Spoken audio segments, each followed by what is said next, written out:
Bueno, yo les quería contar mi experiencia haciendo fundraising, que a lo largo de 2 compañías ya lo intenté hacer 5 veces, con muy diferentes resultados, así que les quería contar. La primera empresa era Sónico, la segunda es Workana. Sónico era una red social que empezamos en 2006 más o menos. Workana es un marketplace de freelancers. Lo intenté hacer 5 veces esto, 2 nos salieron muy bien, 1 salió horrible, literal. 1 hicimos un down route que después les voy a explicar, pero es algo bastante doloroso. Es un éxito, casi éxito. Y 1 lo llamo caridad cristiana, donde cerramos, pero no por mérito nuestro, sino porque los inversores se compadecieron de nosotros, creo. Primer intento en 2008, con Sónico salimos a levantar capital y ahí teníamos 2 grandes ventajas, que estas ventajas nos dimos cuenta después de esto. En ese momento no lo teníamos tan en claro, que es, primero, que social media en ese momento era la industria donde estar. Cualquier cosa que ustedes lean, todo lo que ustedes ven, hablaba de social media, de redes sociales, de esta idea de web 2.0 que había salido ahí. Salía algo acá en el parlante. Se ligó, me parece. Volvimos a la época de Entel.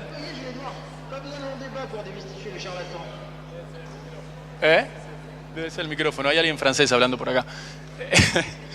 Bueno, para dar una idea de lo que había pasado ahí, en 2005 News Corp compra MySpace, que era la red social más grande del mundo en ese momento, por $580 millones. Seguido ahí, 2007, Jaimidia compra Fotolog, que era una red social que había acá en América Latina, que era algo muy simple, pero que tenía un tráfico increíble, 90 millones. Y en 2008, AOL compra Vevo, que es una red social inglesa, por 850 millones. Imagínense los números de todo esto que está pasando.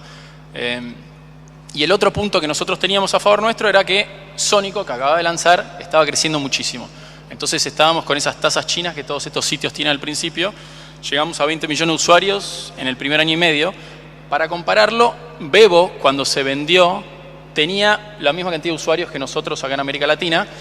Entonces nosotros dijimos, tenemos la misma cantidad de usuarios, ellos valen 850 millones, te puedo descontar algo para América Latina, pero eran todos números muy, muy buenos. Y entonces, así es como nos sentíamos durante el fundraising. La verdad que era increíble. Todas las semanas recibíamos de 2 a 3 candidatos interesados que decían queremos entrar. Todo el mundo siempre nos decía, ¿qué opciones tenés? Yo te las mejoro. Entonces, muchas de las cosas que hicimos en todos los otros intentos, acá no lo tuvimos que hacer. La parte de salir y demás, eran ellos los que venían a nosotros. Y producto de todo esto, creo que conseguimos hacer 2 cosas que hoy no les recomendaría a nadie, que es salir a buscar fondos como serie a un fondo americano, una evaluación altísima y levantar una serie muy grande. Pero esa salió muy, muy bien. Ahora, 2009, segundo intento de ronda, también con Sónico. Nosotros veníamos desde esa primera experiencia de Justin Bieber y dijimos, bueno, vengan de vuelta, vamos a hacerlo de nuevo. Pero, ahí lo que decía Winnet, nos encontramos con un mundo que era totalmente diferente del que era antes. Primero, había pasado la crisis financiera en 2008, entonces todo Wall Street, y eso se fue para todos lados, nadie estaba invirtiendo. Los que estaban invirtiendo eran muy, muy selectivos con dónde iban a invertir. Entonces, todo ese interés que teníamos antes ya había bajado muchísimo. El segundo era que en 2000, cuando arrancamos, había un sitio muy chiquitito llamado Facebook, que muy poca gente conocía, estaba limitado a universidades. Bueno, ya no más. Había salido de las universidades, estaba empezando a crecer, y ya podías empezar a hacer una línea punteada y decías, che, a este sitio le va a ir bastante bien. Y el tercero era que nosotros ya no crecíamos a las mismas tasas que veníamos creciendo al principio. Nos fue muy bien de 0 a 20 millones, la segunda parte creció bastante más lento. Entonces, con todo esto, esa fue nuestra experiencia en la segunda ronda. Acostumbrados a recibir 3 intentos de inversión por semana, pasamos a 0, literalmente 0. No conseguíamos reuniones, no conseguíamos interés. Olvídate de term sheet, lejísimos de hacer un term sheet.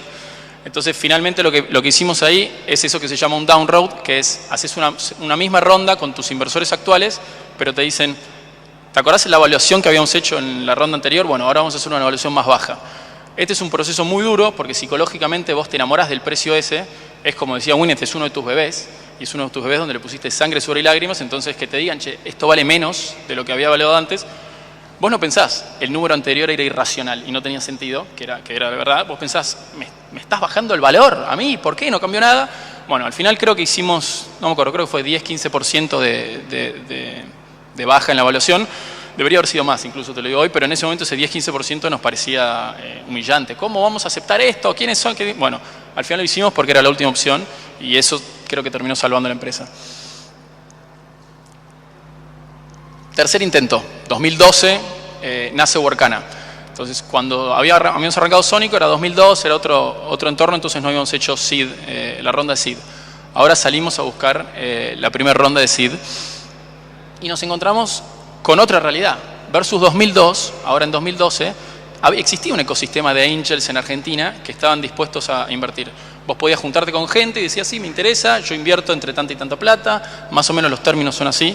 Entonces eso es algo que no existía en la primera empresa y está muy, muy bueno. O sea, hoy esta primera parte es muchísimo más fácil de lo que era hace 10, 15 años atrás. Y el segundo que nos ayudaba era el track record de Sónico. Por más que el resultado final no terminó siendo el que todos esperábamos, sí el nivel de ejecución que hubo para crecer esa empresa fue muy bueno, por más que después la terminamos haciendo bastantes otras cagadas, pero eso es algo que los inversores sí veían. Entonces los primeros 3 angel investors salieron que habían sido inversores también en Sónico. O sea que ahí teníamos otra ayuda. Y el tercero era NXTP, que es otro concepto que la primera parte no existía, que es esto una aceleradora, donde vos entras en un proceso, te invierten y te ayudan a crecer más rápido. Eso es otra cosa que no existía, que también les recomiendo que lo prueben porque te ayuda muchísimo. No sé muy bien, pero creo que más o menos la mitad de los angels que entraron en la primera ronda entraron por presentaciones de NXTP. Y entonces nosotros lanzamos en junio del 2012, en noviembre del 2012 cerramos la primera ronda de angels, donde encima entró un inversor medio corporativo que se llama DMGT, que es como un grupo de medios inglés, un estilo lo que sería acá La Nación, que también tenía una parte laboral y le interesaba mucho esta nueva parte. Ese hicimos una ronda de $500.000. Segundo intento, 2013, con un poco envalentonados con cómo nos venía hasta ahora, dijimos, bueno, vamos a salir a buscar la Serie A. Pero empezaron a haber una serie de problemas. El primero era que nuestro crecimiento empezó a frenarse bastante. O sea, en 6 meses habíamos subido, no sé, 100 proyectos publicados. Comparado con cómo veníamos creciendo antes, ya podías ver que se estaba mesetando esto. Esa es la primer contra. La segunda contra es que DMGT, este inversor que les acabo de contar, sale de laboral. El inversor había dicho, bueno, yo soy tu lead investor, como yo soy de Inglaterra y no conozco el mercado local, encontremos a alguien, un socio local, para agarrar el pedacito de la ronda que falta, y así tenemos las dos, tenemos capital y tenemos expertise local. Dijimos, buenísimo. Pero a la mitad de todo esto ellos dicen, no, ¿te acordás lo que íbamos a hacer? No lo vamos a hacer más. Nosotros nos vamos de laboral y buscate otro inversor. Entonces en la mitad del proceso teníamos que decirle a la gente que nuestro lead investor se había ido y en realidad estamos buscando un lead investor, pero que está todo bien y que siguen confiando en nosotros. No salió bien. Y terminó siendo un gran fracaso y no pudimos levantar nada, cero de vuelta, ni siquiera llegamos a un term sheet, no tuvimos una oferta que considerar, agarramos esto, no, nada. Directamente la gente no nos atendía el teléfono y no nos contestaba los mails.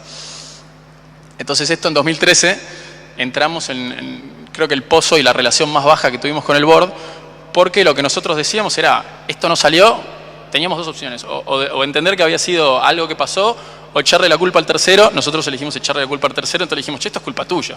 Vos nos cambiaste las reglas en la mitad, yo no tengo nada que ver, resolvelo. Y ella me decía, no, flaco, es tu empresa, resolvelo vos.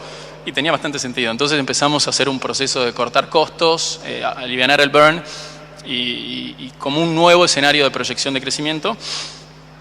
Y esa parte empezó a andar bastante bien y en febrero terminamos cerrando un convertible note. Que un convertible note es como algo que haces a veces con tus inversores actuales o con nuevos, en este caso lo hicimos con los inversores que ya teníamos, donde no pones mucho la evaluación a futuro, no te esforzás mucho en hacer el contrato y todas las cláusulas, sino que lo dejás para una decisión más adelante. Y la ventaja que tienen los que entran en este convertible note es que tienen un descuento de la ronda y condiciones que cierres a futuro. Entonces hicimos eso en febrero y de a poquito empezamos a salir del pozo depresivo y el agujero negro donde estábamos. Y casi por milagro volvió el crecimiento. Un poco que ordenamos los patos y empezamos a poder invertir en lo que teníamos que hacer y volvimos a crecer. Entonces, después de un año de crecimiento y con un nivel de gastos menor, en 2015 dijimos, ¿qué hacemos? Y dijimos, bueno, hagamos otra. Entonces, en vez de salir ahí a buscar otra ronda, hicimos otro convertible note con los mismos inversores porque ellos decían, che, venimos bien, sigamos con este track record un poco más, podamos demostrar mejor crecimiento y después salgamos.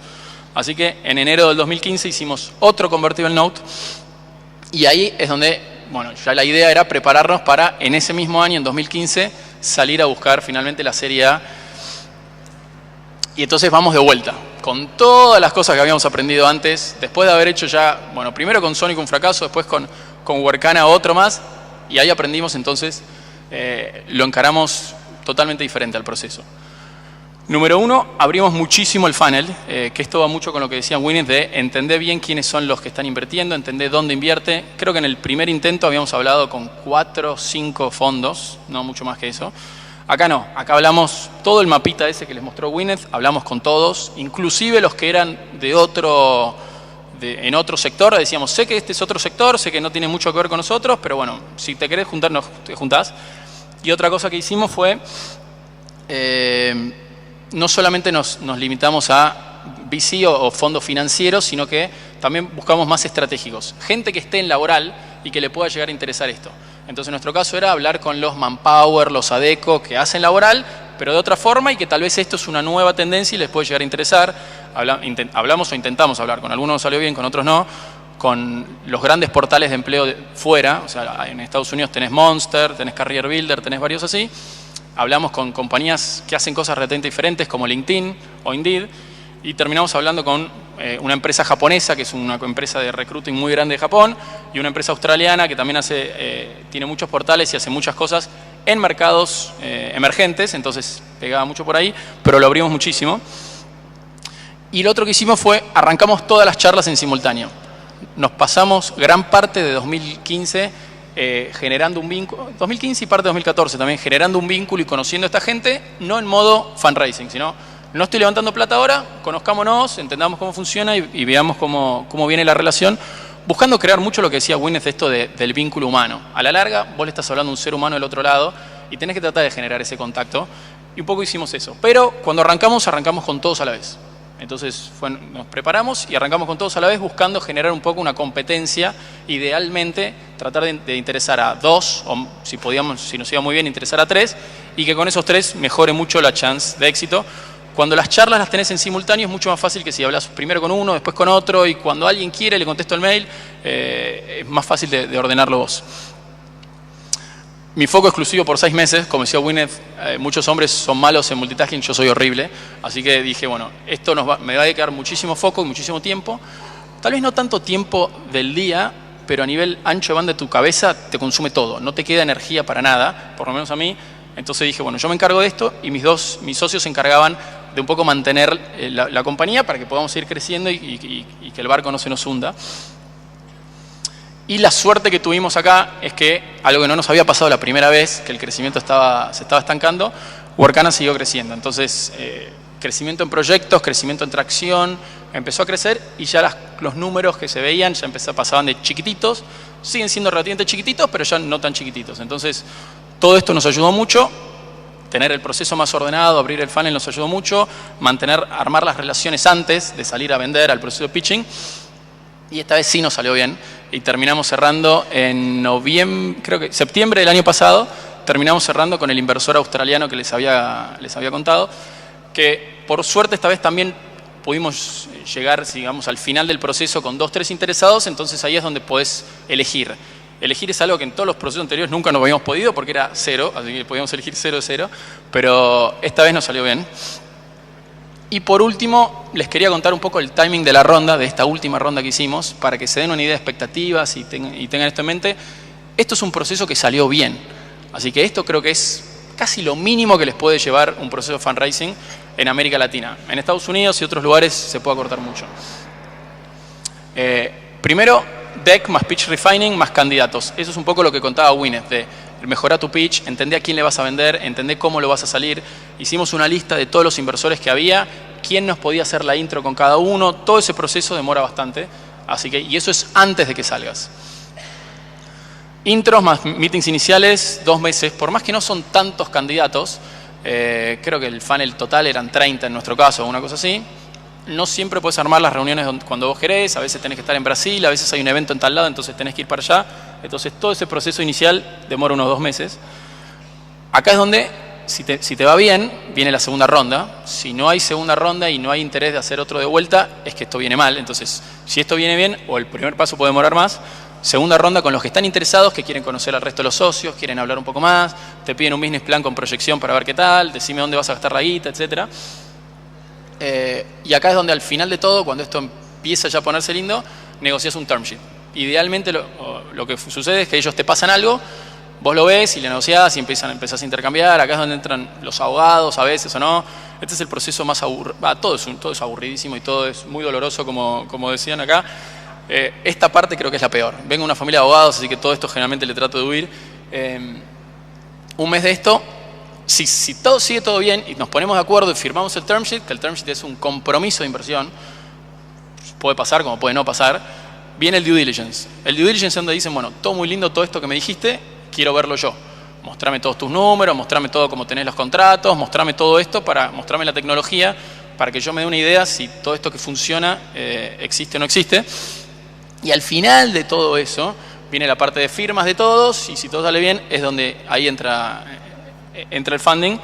En nuestro caso, en esta segunda ronda, fue más o menos 6 meses, que por lo que vi, si esto sale bien, es más o menos lo que te toma algo en América Latina. O sea que para expectativas, ténganlo en la cabeza, no arranquen esto, por ejemplo, cuando les quedan 7 meses de cash.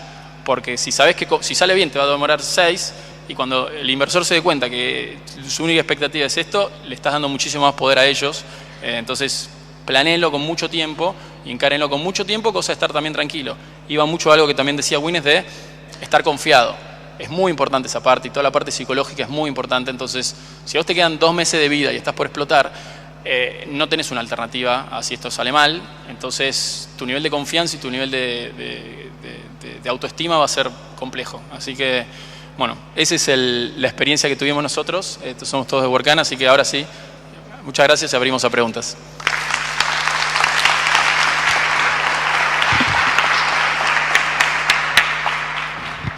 Ojalá yo hubiera tenido un workshop como este cuando hice fundraising para mi primer compañía allá por el año 94. No existía. Así que bueno, preguntas creo que tengo como 3, no más que eso, porque tenemos poco tiempo, pero después seguimos en el coffee. Aprovechen para hacer las grandes 3 preguntas ahí, Comal, y allá...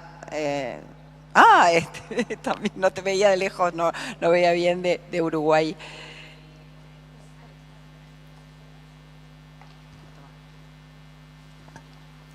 Aló, hola Tomás, muchas gracias por la presentación. Pregunta, si bien tu foco principal mental fueron 6 meses, dentro de estos 6 meses, ¿cuántas horas le dedicabas a fundraising y cuánto a ventas?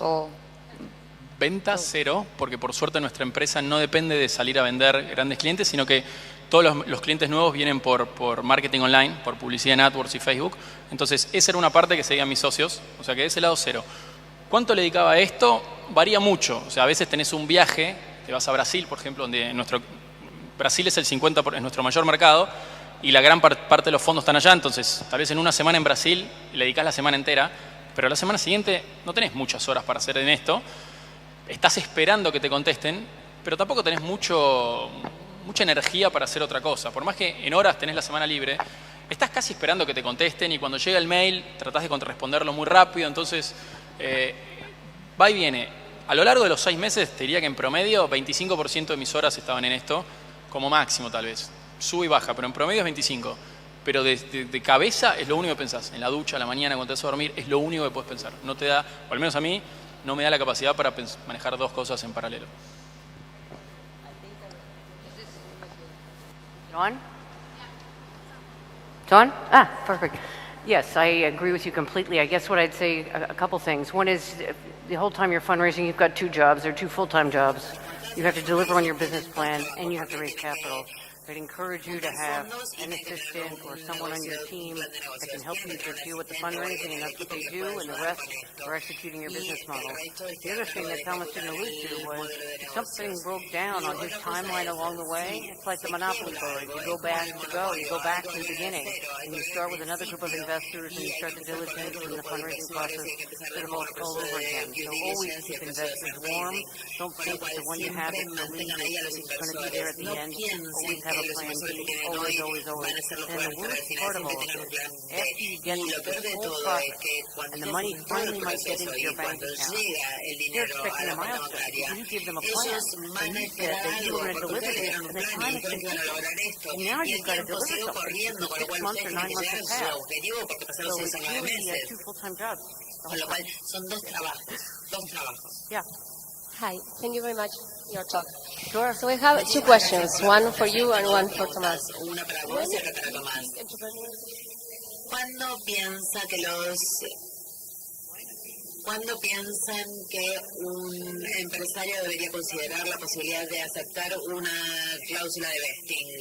¿En las acciones se refiere? Sí, en las acciones de los fundadores, como por ejemplo un vesting a 2 años, un vesting a 3 años. No, probablemente no. Está bueno tener una idea de lo que uno quiere, pero seguramente esto lo va a determinar el inversor que invierta. Hay 2 tipos de incentivos, que es, creo, a lo que hace referencia, y siempre vas a quedar atado, y si vos no estás dispuesta a esto, tenés que pensar en una venta u otra cosa, pero si no, no vas a poder pedir plata, porque ningún capitalista de riesgo va a querer que no haya ningún compromiso. Tiene que haber alguien que sea crítico del negocio, que también se comprometa como ustedes. Porque yo no voy a dejar que vos vendas tus acciones hasta que yo recupere mi dinero. Y por lo general hay 2 tipos. Unas son por desempeño y otras por tiempo. Puede ser longevidad de la gente que está ahí, o quizá la mitad de las inversiones que tienen, por ejemplo el periodo, y la otra mitad con los distintos hitos que tengan, con lo cual si vos tenés hitos, esto se puede acelerar o no según lo que cumplas el plan.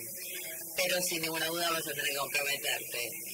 Incluso si ellos tienen un hecho de liquidez y ellos tienen la plata, los inversores van a querer recuperar toda la plata hasta que antes de que vos puedas ver nada. Como lo pasó, sí, para siempre. Sí, vos también. Sí, vos. Si tú como fundador tenés cláusulas de vesting con tus inversores. Sí, tenemos, sí, todos. Y estoy con ella. Creo que nosotros no tenemos performance, porque creo que en una empresa tan joven es muy difícil saber cuál es la métrica de performance que querés buscar. En una empresa tal vez más madura tiene sentido, pero de tiempo sí, porque a la larga una startup no tiene máquina, en general no tenés máquina, materia prima, no hay una fórmula secreta de Coca-Cola. Lo que tenés son gente que está dedicando compromiso y horas para que esto ande. Como decía Sebastián, esta gente se va, la idea se muere. Entonces tiene sentido ponerlo, todo con balance, ¿no? Pero tiene sentido que esté. ¿Y a vos en qué ronda te lo exigieron como fundador?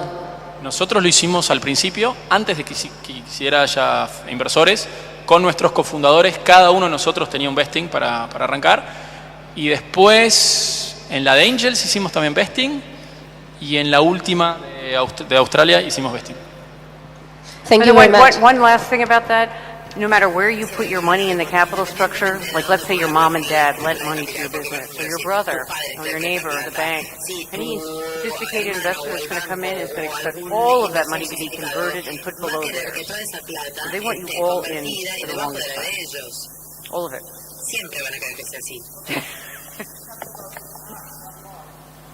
Hi. Answer, please. I'm Vera from Mexico. Hi. Soy So Vera before de starting my México. business, Antes de I empezar mi also empresa worked también in private equity. I thought that was a trabajé en male-dominated en world. capital privado y pensaba que era un I mundo de encountered hombres. venture capital, which is Bueno, even pero more acá polarized. encontré So what do you venture think capital, is capital de ultimately riesgo the más problem? Is it the polarizado. pipeline of ¿Cuál female crees que es el entrepreneurs? problema? Is it ¿Creen not que enough women on the no hay investment suficientes committees and the mujeres funds? en las And comisiones what de do we need inversión y en to los do fondos? ¿Qué necesitamos to hacer fundamentally change this in the para poder future? modificar esto en el futuro?